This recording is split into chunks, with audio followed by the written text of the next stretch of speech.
Protect ಮಾಡೋ ಬದಲಾಗಿ evidence ನ ಡಿಸ್ಟ್ರಾಯ್ ಮಾಡೋದ್ರಲ್ಲಿ ಮುಂದೆ ಇದ್ರು. ಅಷ್ಟೇ ಅಲ್ಲದೆ ಈ ಪೊಲೀಸ್ ಆಫೀಸರ್ ಸೇರ್ಕೊಂಡು ಸಂತೋಷ್ ರಾವ್ಗೆ ಸೆಲ್ ಅಲ್ಲಿ ಎಂತ ಟಾರ್ಚರ್ ಎಂತ ಹಿಂಸೆ ಕೊಡ್ತಾರೆ ಅಂದ್ರೆ ನೆನ್ಸ್ಕೊಂಡ್ರೆ ಮೈ ಜುಮ್ ಅನ್ನುತ್ತೆ. ಹೊಡಿಯೋದು, ಕೆಟ್ಟದಾಗ ಬೈಯೋದು ಇದೆಲ್ಲ common. Most brutal parties Santosh ರಾವ್ನ ಪ್ಯಾಂಟ್ ಬಿಚ್ಚಿ ಅವನ ಪ್ರೈವೇಟ್ ಪಾರ್ಟ್ ಮೇಲೆ ಬಿಸಿ ಬಿಸಿ ಕುದೀತಾ ಇರುವಂತಹ ನೀರ್ ಚಲ್ತಾರ. ಈ ಕ್ರೈಮ್ ನೀನೇ ಮಾಡಿದ್ಯಾ ಅಂತ ಒಪ್ಕೋ, ಇಲ್ಲ ಅಂತಂದ್ರೆ ನಿನ್ನ ಸೆಲ್ ಒಳಗಡೆನೆ ಸಾಯಿಸ್ಬಿಡ್ತೀವಿ, ನಿನ್ನ ತಂದೆ ತಾಯಿ ಎಲ್ರು ಸಾಯಿಸ್ಬಿಡ್ತೀವಿ ಅಂತ ಬ್ಲಾಕ್ ಮೇಲ್ ಮಾಡ್ತಾರ. ನೋಡಿ, ಸಂತೋಷ್ ರಾವ್ ಜಾಗದಲ್ಲಿ ನನ್ನಂತ ನಿಮ್ಮಂತ ನಾರ್ಮಲ್ ಪರ್ಸನ್ ಯಾರಾದ್ರೂ ಇದ್ದಿದ್ರೆ ಪೊಲೀಸ್ ಅವರು ಕೊಡ್ತಿರುವಂತಹ ಹಿಂಸೆನ ತಡ್ಕೊಳಕ್ಕಾಗದೆ ಆ ಕ್ರೈಮ್ ಮಾಡಿಲ್ಲ ಅಂದ್ರೂ ಮಾಡಿದೀನಿ ಅಂತ ಒಪ್ಕೊಬಿಡ್ತಾ ಇದ್ವಿ. ಆದ್ರೆ ಸಂತೋಷ್ ರಾವ್ ಮೆಂಟಲಿ ಇಲ್ಲಿರೋದೇ ಅವನ್ಗೆ ಅಡ್ವಾಂಟೇಜ್ ಆಗೋಯ್ತು. ಪೊಲೀಸ್ಗಳು ಸಂತೋಷ್ ರಾವ್ಗೆ ಎಷ್ಟೇ ಹೊಡೆದ್ರು, ಎಷ್ಟೇ ಬೈದ್ರು, ಎಷ್ಟೇ ಬ್ಲಾಕ್ ಮೇಲ್ ಮಾಡಿದ್ರು ಸಂತೋಷ್ ರಾವ್ ಬಾಯಲ್ಲಿ ನಾನ್ ಈ ಕ್ರೈಮ್ ನ ಮಾಡಿಲ್ಲ ಅಂತಾನೆ ಬರುತ್ತೆ ಹೊರತು ಆ ಕ್ರೈಮ್ ನ ಅವನು ಒಪ್ಕೊಳ್ಳೋದೇ ಇಲ್ಲ. ದೆನ್ ಕೋರ್ಟ್ ಟ್ರಯಲ್ಸ್ ಸ್ಟಾರ್ಟ್ ಆಗುತ್ತೆ. ಈ ಕ್ರೈಮ್ ನ ಸಂತೋಷೇ ಮಾಡಿದಾನೆ ಅಂತ ಸೌಜನ್ಯ ಕಡೆಯ ಲಾಯರ್ ವಾದ ಮಾಡ್ತಾನೆ. ಅದಕ್ಕೆ ಆಪೋಸಿಟ್ ಆಗಿ ಸಂತೋಷ್ ರಾವ್ ಕಡೆಯಿಂದ ಒಬ್ರು ಲಾಯರ್ ಇಲ್ಲ, ಸಂತೋಷ್ ರಾವ್ ಈ ಕ್ರೈಮ್ ನ ಮಾಡ್ಲಿಕ್ಕೆ ಸಾಧ್ಯನೇ ಇಲ್ಲ ಅಂತ ವಾದ ಮಾಡ್ತಿರ್ತಾರೆ. ಅಂಡ್ ಕೋರ್ಟ್ ಇಂದ ಆಚೆಗಡೆ ಸಂತೋಷ್ ರಾವ್ ನ ಅಗೇನ್ಸ್ಟ್ ಸ್ಟೂಡೆಂಟ್ಸ್ ಪ್ರೊಟೆಸ್ಟ್ ನಡೆಯುತ್ತೆ, ಪಬ್ಲಿಕ್ ಪ್ರೊಟೆಸ್ಟ್ ನಡೆಯುತ್ತೆ. ಅರೆಸ್ಟ್ ಆಗಿರುವಂತಹ ಸಂತೋಷ್ ರಾವ್ಗೆ ಗಲ್ಲಿಗೇರಿಸ್ರಿ ಅಂತ ಅವ್ರು ಡಿಮ್ಯಾಂಡ್ ಮಾಡ್ತಿರ್ತಾರೆ. ಸೊ ಹೀಗೆ ಒಂದು 2-3 ವರ್ಷ ಕಳೆದು ಹೋಗುತ್ತೆ. ನಂತರ ಒಂದು ಕೋರ್ಟ್ ಟ್ರಯಲ್ ಅಲ್ಲಿ ಸಂತೋಷ್ ರಾವ್ ಪರವಾಗಿ ಹೋರಾಡ್ತಿದ್ದಂತಹ ಲಾಯರ್ ಯಾಕೆ ಈ ಕೇಸ್ ಅಲ್ಲಿ ಸಂತೋಷ್ ಆರೋಪಿ ಅಲ್ಲ ಅಂತ ಪ್ರೂವ್ ಮಾಡ್ಲಿಕ್ಕೆ ಕೆಲವೊಂದು ಪಾಯಿಂಟ್ಸ್ ನ ಮುಂದೆ ಇಡ್ತಾರೆ. ಅದೇನಂತಂದ್ರೆ ಮೊದಲನೇದಾಗಿ ಸಂತೋಷ್ ರಾವೇ ಈ ಕ್ರೈಮ್ ನ ಮಾಡಿದಾನೆ ಅಂತ ಒಂದು ಐ ವಿಟ್ನೆಸ್ ಇರಲ್ಲ. ಇನ್ನೊಂದೇನು ಅಂತಂದ್ರೆ ಯಾವೊಂದು ಕಂಡೀಷನ್ ಅಲ್ಲಿ, ಯಾವೊಂದು ಬ್ರೂಟಲ್ ಕಂಡೀಷನ್ ಅಲ್ಲಿ ಸೌಜನ್ಯನ ಬಾಡಿ ಸಿಕ್ಕಿತ್ತೋ ಅದನ್ನ ಗಮನದಲ್ಲಿಟ್ಕೊಂಡು ಸ್ವಲ್ಪ ಪ್ರಾಕ್ಟಿಕಲ್ ಆಗಿ ಥಿಂಕ್ ಮಾಡಿದ್ರೆ ಆ ಒಂದು ಭೀಕರ ಕ್ರೈಮ್ ನ ಒಬ್ನೇ ಮಾಡ್ಲಿಕ್ಕೆ ಸಾಧ್ಯನೇ ಇಲ್ಲ. ಇನ್ನೊಂದು ಪಾಯಿಂಟ್ ಏನು ಅಂತಂದ್ರೆ ಸೌಜನ್ಯನ ಇಂದ ಪೊಲೀಸ್ ಅವ್ರಿಗೆ ಯಾವುದೇ ಸ್ಪರ್ಮ್ ಸ್ಯಾಂಪಲ್ ಸಿಗ್ಬಾರ್ದು ಅಂತ 6 ಇಂಚು ಅಷ್ಟು ಮಣ್ಣು ಹಾಕಿರ್ತಾರ. ಸೊ ಈಗ ನೀವೇ ಹೇಳಿ, ಮೆಂಟಲಿ ಇಲ್ಲಿರುವಂತಹ ಪರ್ಸನ್ಗೆ ಇಷ್ಟೊಂದು ಬುದ್ಧಿವಂತಿಕೆ ಇರುತ್ತಾ ಅನ್ಕೊಳ್ಳಿ. ಅಷ್ಟೊಂದು ಬುದ್ಧಿವಂತಿಕೆ ಅವ್ನಿಗಿದ್ರೂನು ಆ ಕ್ರೈಮ್ ಮಾಡಾದ್ಮೇಲೆ ಅವನ ಆ ಊರಿಂದ ಓಡ್ ಹೋಗ್ಬೋದಾಗಿತ್ತು. ಆದ್ರೆ ಮತ್ತ್ಯಾಕೆ ಅವನು ಅದೇ ಊರಲ್ಲೇ ಇರ್ತಾನೆ. ಅಂಡ್ ಸೌಜನ್ಯ ಕೊನೆಯದಾಗಿ ಪ್ರಕೃತಿ ಹಾಸ್ಪಿಟಲ್ ಮುಂದ್ಗಡೆಯಿಂದ ನಡ್ಕೊಂಡು ಹೋಗ್ತಾ ಇರ್ಬೇಕಾದ್ರೆ ಆ ಪ್ರಕೃತಿ ಹಾಸ್ಪಿಟಲ್ ನ ಸೆಕ್ಯೂರಿಟಿ ಗಾರ್ಡ್ ನೋಡ್ತಾನೆ. ಅಂಡ್ ಪ್ರಕೃತಿ ಹಾಸ್ಪಿಟಲ್ ನ ಆಚೆಗಡೆ CCTV ಕ್ಯಾಮರಾನು ಇರುತ್ತೆ. ಸಡನ್ಲಿ ಆ CCTV ಫುಟೇಜ್ ಕೂಡ ಕಾಣೆ ಆಗ್ಬಿಡುತ್ತಾ. ಇನ್ನೊಂದೇನು ಅಂತಂದ್ರೆ ಸೌಜನ್ಯನ ಮರ್ಡರ್ ಆಗಿದ್ದು ನೆಕ್ಸ್ಟ್ ದಿನಾನೇ ಪೊಲೀಸ್ ಅವರು ಆರೋಪಿನ ಹಿಡಿದ್ರು. ಸೊ ಹಾಗಿದ್ದಾಗ ಆ ಕಲೆಕ್ಟ್ ಮಾಡಿರುವಂತಹ ಸ್ಪರ್ಮ್ ಸ್ಯಾಂಪಲ್ಸ್ ನ ಲ್ಯಾಬ್ ಗೆ ಕಳಿಸಿ ಇವನೇ ಆರೋಪಿ ಅಂತ ಕನ್ಫರ್ಮ್ ಮಾಡೋ ಬದಲಾಗಿ ಯಾಕೆ ಪೊಲೀಸ್ ಅವರು ಆ ಸ್ಪರ್ಮ್ ಸ್ಯಾಂಪಲ್ಸ್ ನ ತಮ್ಮ ಹತ್ರನೇ ಇಟ್ಕೊಂಡು 12 ದಿನವರೆಗೂ ಅದಕ್ಕೆ ಫಂಗಸ್ ಹಿಡಿಯೋವರೆಗೂ ಕಾದು ಆಮೇಲೆ ಅದನ್ನ ಲ್ಯಾಬ್ ಕಳಿಸಿದ್ರು. ಅಂಡ್ ಮೇನ್ ಇಂಪಾರ್ಟೆಂಟ್ ಆಗಿ ಸಂತೋಷ್ ರಾವ್ಗೆ ಒಂದು ಗುಪ್ತ ರೋಗ ಇರುತ್ತೆ, ಅದೇ ಫಿಮೋಸಿಸ್ ಅಂತ. ಈ ಕಾಯಿಲೆ ಏನು ಅಂತ ನಾನು ಈ ವಿಡಿಯೋದಲ್ಲಿ ಡೀಟೇಲ್ಡ್ ಆಗಿ ಎಕ್ಸ್ಪ್ಲೈನ್ ಮಾಡ್ಲಿಕ್ಕೆ ಆಗಲ್ಲ. ಜಸ್ಟ್ ತಿಳ್ಕೊಳ್ಳಿ, ಈ ಒಂದು ಕಾಯಿಲೆ ಇರೋರು ಇಂಟಿಮಸಿ ಮಾಡ್ಲಿಕ್ಕೆ ಆಗಲ್ಲ. ಇನ್ ಕೇಸ್ ಮಾಡಿದ್ರು ಅವರು ಸುಖ ಅಲ್ಲ ನರಕ ಕಾಣ್ತಾರ. ಸೊ ಇಷ್ಟೆಲ್ಲ ವ್ಯಾಲಿಡ್ ಪಾಯಿಂಟ್ಸ್, ಇಷ್ಟೆಲ್ಲ ಫ್ಯಾಕ್ಟ್ಸ್ ಕಣ್ ಮುಂದೆ ಇರಬೇಕಾದ್ರೆ ಸ್ಟಿಲ್ ಪೊಲೀಸ್ ಅವರು ಯಾಕೆ ಈ ಕ್ರೈಮ್ ನ ಸಂತೋಷ್ ರಾವೇ ಮಾಡಿದಾನೆ ಅಂತ ಇವನ್ ಹಿಂದೆ ಬಿದ್ದಿದ್ದಾರೆ.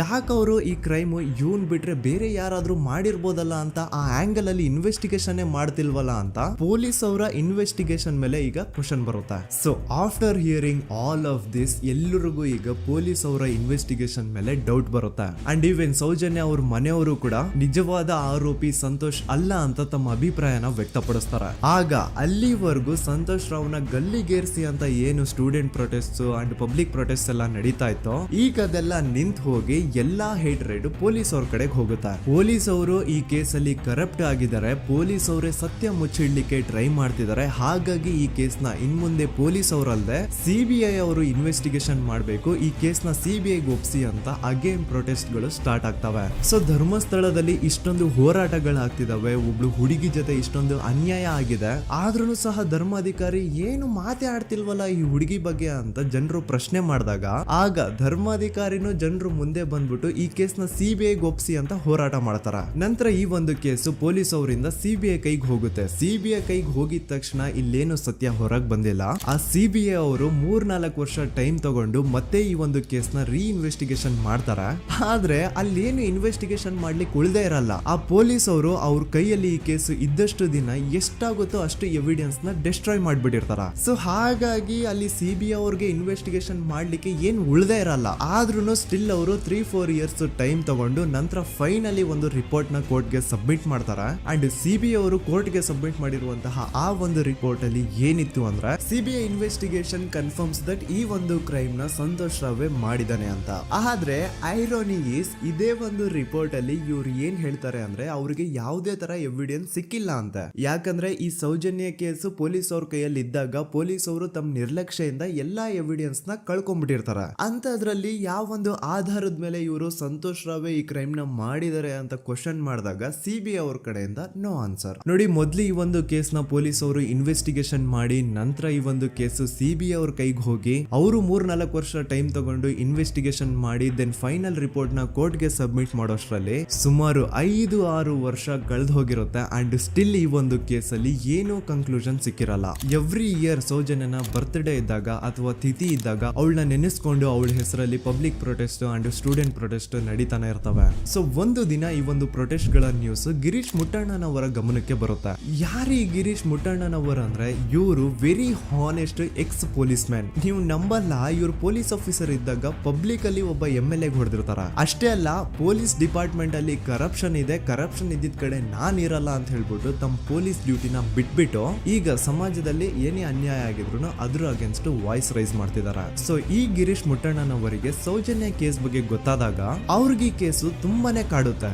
ಅಲ್ಲ, ಇಷ್ಟೊಂದು ವರ್ಷಗಳಾಗೋಯ್ತು ಆ ಹುಡುಗಿ ಜೊತೆ ಅನ್ಯಾಯ ಆಗಿ, ಸ್ಟಿಲ್ ಈ ಒಂದು ಕೇಸ್ ನ ಕನ್ಕ್ಲೂಷನ್ ಸಿಕ್ತಿಲ್ವಲ್ಲ, ಏನ್ ನಡೀತಿದೆ ಧರ್ಮಸ್ಥಳದಲ್ಲಿ ಅರ್ಥ ಆಗ್ತಿಲ್ವಲ್ಲ ಅಂತ ಈ ಗಿರೀಶ್ ಅವರು ತಮ್ಮ ಹಳೆ ಪೊಲೀಸ್ ಕಾಂಟ್ಯಾಕ್ಟ್ಸ್ ನ ಯೂಸ್ ಮಾಡ್ಕೊಂಡು ಆ ಸೌಜನ್ಯ ಕೇಸ್ ಫೈಲ್ ನ ಒಂದು ಕಾಪಿನ ತಮ್ಮ ಹತ್ರ ತರಿಸ್ಕೋತಾರ. ಆ ಒಂದು ಕೇಸ್ ಫೈಲ್ ಅಲ್ಲಿ ಸೌಜನ್ಯ ಬಗ್ಗೆ ಅಷ್ಟೇ ಅಲ್ಲದೆ ಸಂತೋಷ್ ರಾವ್ ಬಗ್ಗೆನೂ ಇನ್ಫಾರ್ಮೇಶನ್ ಇರುತ್ತೆ. ಅಂಡ್ ಗಿರೀಶ್ ಅವರು ಸಂತೋಷ್ ಬಗ್ಗೆ ಇರುವಂತಹ ಇನ್ಫಾರ್ಮೇಶನ್ ನೋಡ್ತಾ ಇರ್ಬೇಕಾದ್ರೆ ಅವರು ಒಂದು ವಿಷಯನ ನೋಟಿಸ್ ಮಾಡ್ತಾರ.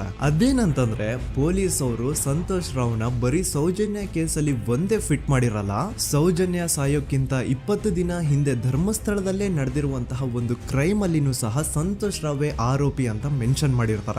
ಸೊ ಸೌಜನ್ಯ ಕೇಸ್ ಬಿಟ್ಟು ಆ ಇನ್ನೊಂದು ಕೇಸ್ ಯಾವುದು, ಅದಕ್ಕೂ ಸಂತೋಷ್ಗೂ ಏನ್ ಸಂಬಂಧ, ಅದ್ರಲ್ಲಿ ಯಾಕೆ ಸಂತೋಷ್ನ ಪೊಲೀಸ್ ಅವರು ಫಿಟ್ ಮಾಡಿದ್ರು ಅಂತ ಪ್ರತಿಯೊಂದು ಹೇಳ್ತೀನಿ.